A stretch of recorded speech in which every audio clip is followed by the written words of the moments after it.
Alors dans cette vidéo, je vais vous partager 2 outils pour favoriser la communication avec vos enfants.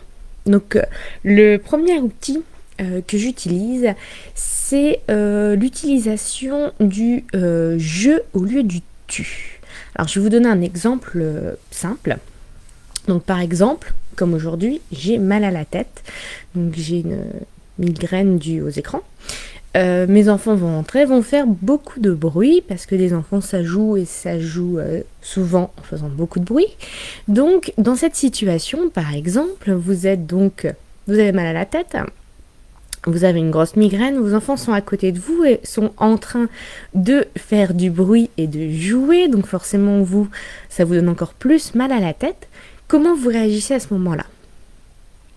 Donc sachant que vous avez vraiment mal, et donc les premières phrases souvent qui sortent dans ces moments-là, dans ces moments où on n'est pas forcément bien nous, ça peut être des phrases comme tu pourrais pas faire moins de bruit, des phrases comme tu m'énerves, ou tu peux pas jouer en silence, ce genre de phrases. Toutes ces phrases commencent par tu.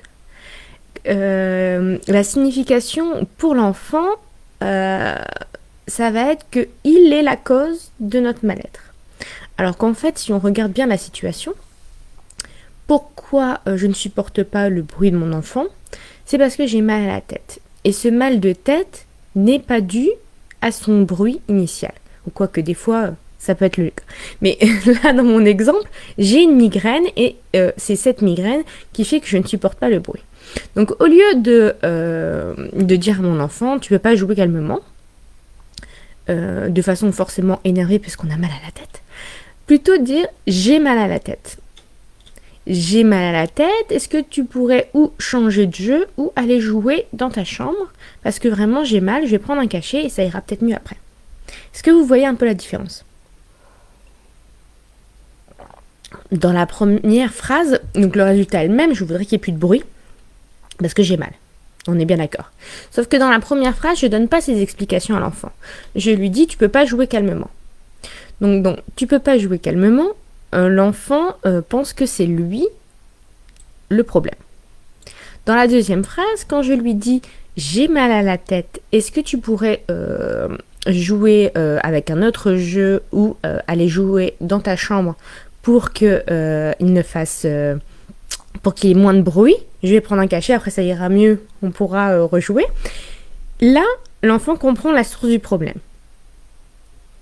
Et est plus enclin, d'ailleurs on pourrait ajouter une troisième possibilité, c'est moi qui vais dans une autre pièce pour m'éloigner du bruit. C'est possible aussi, ça dépend de l'âge des enfants. S'il y a quelques mois, on ne peut pas s'amuser à le laisser jouer, mais ça peut être une solution aussi. Donc là, il y a une grosse différence, et pourtant c'est juste un mot, et vous voulez exprimer exactement la même chose en tant que parent. J'ai mal à la tête, je ne veux plus de bruit. Mais vous ne l'exprimez pas pareil. Et l'enfant ne va pas le percevoir pareil. Donc même si au début vous aviez déjà dit que vous aviez mal à la tête, le fait de le rappeler qu'il y a un lien entre j'ai mal à la tête et j'aimerais que le bruit s'arrête maintenant, c'est important. Et en plus, ça nous apprend une deuxième chose, nous en tant que parents, à exprimer aussi nos besoins. Parce que si je lui dis juste tu veux pas jouer calmement, je ne dis pas j'ai mal à la tête donc j'aimerais avoir moins de bruit. Parce qu'en fait c'est bien ça le problème, c'est que j'ai un besoin qui est celui d'être un peu dans le calme parce que j'ai mal à la tête.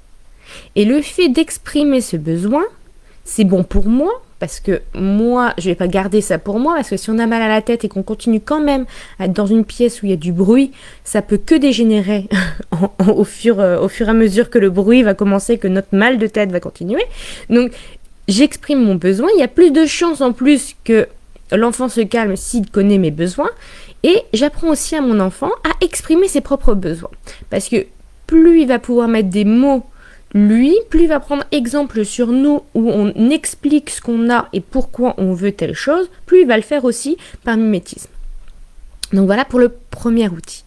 Pour le deuxième outil, c'est ce que j'appelle l'écoute active ou se mettre à la place de l'enfant. Donc par exemple, on a tous connu ça, ou on a tous dit ça, en tant que parents ou en tant qu'enfants nous-mêmes, on s'est fait mal, oh c'est pas grave. Ou c'est pas la petite bête qui va manger la grande, t'as pas à avoir peur. Et en fait, quand on fait ça, tout ce qu'on veut en tant que parent, alors ça dépend des situations. Soit on ne voit pas le problème. Par exemple, ton enfant qui pleure parce qu'il a perdu un caillou. C'est qu'un caillou. Mais toi, si tu perds ta super bague en diamant, c'est qu'un caillou et pourtant tu seras très triste.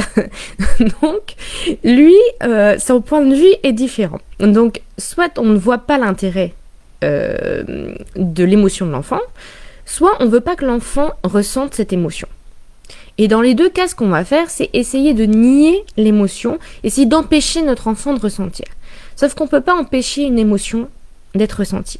Donc notre enfant va ressentir cette émotion, mais tout ce qu'il va avoir comme message en retour, c'est ou maman ou papa ne m'écoute pas, ou ce que je ressens n'est pas vrai, il ne faut pas ressentir ça, il ne faut pas que je les dise, il ne faut pas que je le ressente. Et donc ce qu'il va faire après, c'est que dans ses autres émotions, il ne va pas l'exprimer, il va essayer de le garder pour lui et il peut avoir un mal-être à cause de ça. Et après, quand on grandit, on a encore plus de mal. En tant qu'adulte, on essaie, beaucoup d'adultes essaient de travailler sur leurs émotions et ce travail peut être fait dès l'enfance en exprimant nos émotions. Donc, accueillir l'émotion de l'enfant.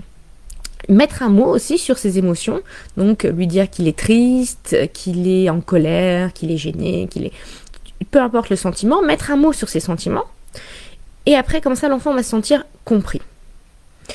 Donc, juste le fait de l'écouter, de ne pas nier ce qu'il ressent, peut aider à apaiser la situation, à calmer, à trouver une possibilité pour la suite des choses, ou tout simplement, il n'y a pas forcément besoin de solutions, de conseils. Quand un enfant est triste parce qu'il a perdu quelque chose, à part le chercher si c'est perdu mais que vous pouvez retrouver, mais s'il a perdu quelque chose et que ça n'existe plus, à part le consoler, lui dire que vous êtes là et lui dire que vous comprenez, vous ne pouvez pas faire autre chose. Donc vous pouvez parler de comment il se sentait quand il avait cette chose, vous pouvez aller plus loin en essayant de parler, c'est pas en parlant de cette émotion que vous allez accentuer la douleur, bien au contraire. Plus l'enfant va en parler, mieux il va pouvoir la faire sortir et donc après pouvoir l'exprimer et passer à autre chose. Donc voilà, donc là c'était pour les deux outils que je vous propose aujourd'hui. Donc je rappelle, le premier, c'est utiliser le je au lieu du tu, notamment pour exprimer nos besoins, nos envies. Comme dans mon exemple, j'ai mal à la tête, j'aimerais qu'il y ait moins de bruit. Est-ce que tu peux parler ou dans ta chambre ou jouer à un autre jeu? Et le deuxième outil qui est l'écoute active, se mettre à la place de l'enfant parce qu'on n'a pas toujours, on ne comprend pas toujours pourquoi l'enfant ressent des émotions et où on ne veut pas que l'enfant ressente ses émotions, mais c'est pas possible. Donc au lieu de nier les émotions, accueillir les émotions des enfants, mettre des mots dessus pour essayer d'apaiser la situation. Plus l'enfant va en parler, plus il va se sentir écouté et mieux il va se sentir. Et après on peut continuer le cours des choses. Donc voilà, j'espère que cette petite vidéo vous a été utile. N'hésitez pas à commenter, à partager et je vous dis à la semaine prochaine.